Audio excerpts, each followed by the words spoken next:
Fala galera, beleza? Queria bater um papo aí com você. Eu queria saber sua opinião sobre o Conselho Regional de Corretores de Imóveis.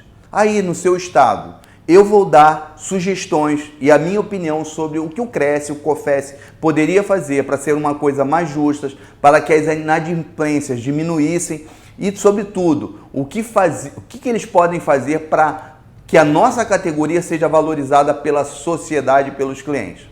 Mas eu queria ouvir a sua opinião também. Eu sei que nessa questão de CRES e COFES existe uma polarização muito grande. De um lado, existe as pessoas que acham que o CRES e o COFES, sei lá o quê, deve se extinguir de imediato, que não serve para nada, que as anuidades têm que ser deixadas de cobrar. Gente, isso é uma utopia, isso não vai acontecer. O CRES e o COFES não vai deixar de existir de uma hora para outra. Para isso precisa existir uma outra opção de associação de corretores, como isso acontece em outros países. Não é o caso ainda agora. Pode até ser que daqui a algum tempo isso possa ser possível, mas não no momento. Também não cobrar anuidade, isso não existe. O que a gente poderia fazer, e vem a minha primeira sugestão, é ser justo.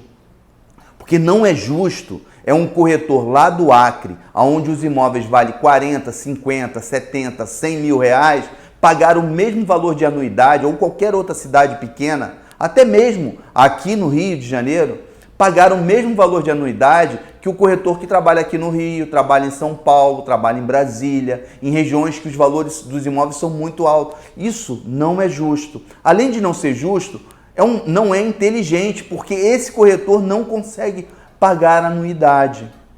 Talvez, infelizmente, os nossos conselhos estejam mais preocupados que entrem corretores no mercado e aí ele pague o curso de TTI, e aí ele pague a primeira anuidade e depois desista, do que propriamente se manter uma categoria homogênea na profissão. Porque a gente sabe que entra 10 corretores e sai 20 todo mês. Por quê? Porque esse corretor não foi capacitado para enfrentar o mercado, principalmente do jeito que está. E aí vem a minha segunda sugestão. Eu fico vendo que alguns corretores não tem que exigir que exista um corretor na transação de imóveis. Gente, enquanto nós não formos essenciais nas transações, a gente não é justo que um cliente comprador e um proprietário tenha que colocar um corretor na sua escritura de transação se esse corretor não encontrou utilidade. Isso acontece em países onde o corretor é muito mais capacitado e aprimorado. Nos Estados Unidos, em alguns estados, o corretor, inclusive, tem fé pública para lavrar escrituras.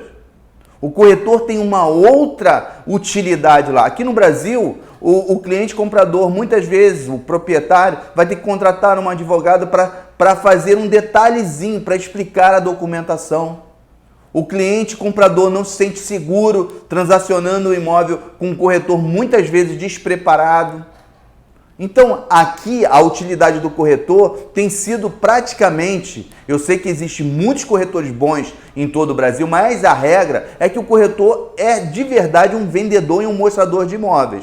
No dia que a nossa categoria for realmente um profissional que intermedia negociações, suprindo os clientes em todas as esferas, isso sim vai fazer com que nós sejamos essenciais e aí sim o cliente vai escolher o corretor não porque ele é obrigado por lei, mas porque ele é essencial numa transação de imóvel. E aí entra uma questão da formação do corretor de imóveis.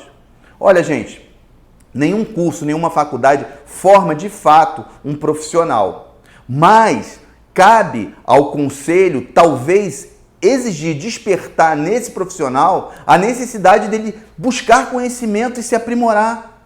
A nossa grade curricular do curso de TTI é muito básica, incompatível com a potencialidade do nosso mercado. Nós lidamos com o bem mais caro que existe no Brasil. Não é admissível que uma categoria seja despreparada.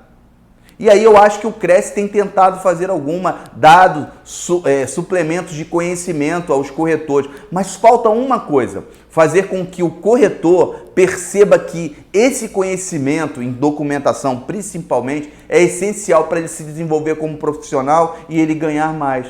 A maioria dos corretores optam por ser simplesmente mostradores de imóveis, atendentes de clientes. Tem muito corretor virando profissional de marketing digital, né? Porque infelizmente a nossa profissão mudou. Hoje em dia você não tem um corretor raiz, você tem aquele corretor que sabe mexer com as mídias virtuais, achando que vai conseguir 100 leads e vai fazer uma venda. Tipo,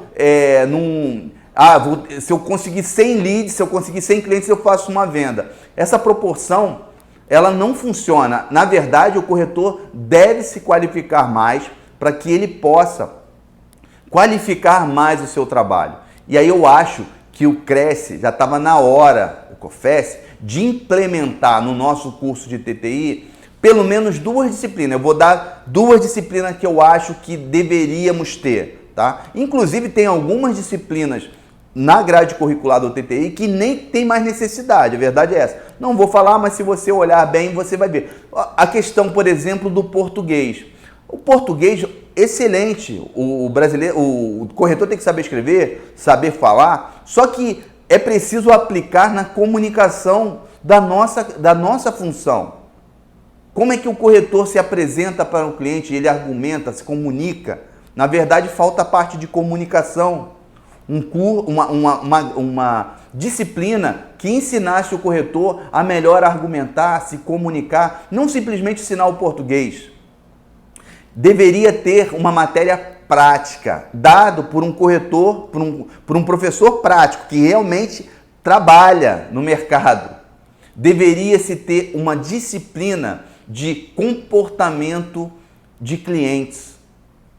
Análise tipo comportamental de cliente, a psicologia do cliente comprador e do cliente vendedor, por exemplo, do cliente e do proprietário, sei lá. Isso sim seria algo prático, que daria algo mais ao novo formando do TTI, fazendo com que ele entre no mercado um pouco mais preparado. Uma coisa básica que eu vejo muitas pessoas se formarem no curso de TTI, mas eles não terem noção do que é, por exemplo, um mercado de imóveis usados e um mercado de lançamento. Eu não vejo esse esclarecimento, mostrando para o corretor que são mercados diferentes. Porque o corretor, quando ele entra na profissão, se ele escolher errado o nicho, se ele escolher errado a imobiliária onde ele vai trabalhar, sabe o que vai acontecer? Ele pode ser sacrificado.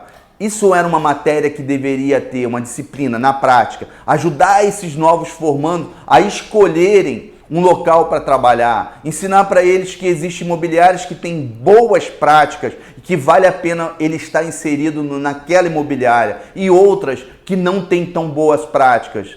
Para quê? Para que esse novo corretor escolha, porque tem muito corretor que entra na imobiliária e percebe que lá fazem tantas coisas que ele não aprova, que ele desiste da profissão pensando que todas as outras imobiliárias trabalham assim.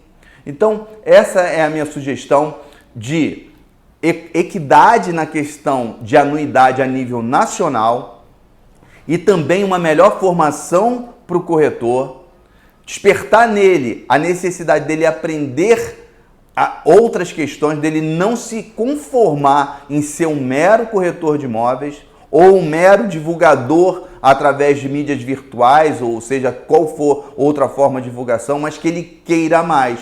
Aí sim, nossa categoria vai estar no nível melhor, nós seremos mais valorizados pela sociedade e pelos nossos clientes. Fica a dica aí, dá sua sugestão, compartilha esse vídeo, marca com um colega, pergunta a ele como é que é o Cresce na região dele, tá bom? O daqui, tenho visto que tem feito algumas coisas louváveis. O Cresce de São Paulo, eu sou fã, bato palma, tá? Porque vejo que eles abraçaram essa questão, tem excelentes professores, eu consigo tirar muito proveito das aulas virtuais deles, gratuitas. Aconselho a você até seguir o Cresce São Paulo, tá? Cresce São Paulo, segunda região. Valeu, um grande abraço, fui!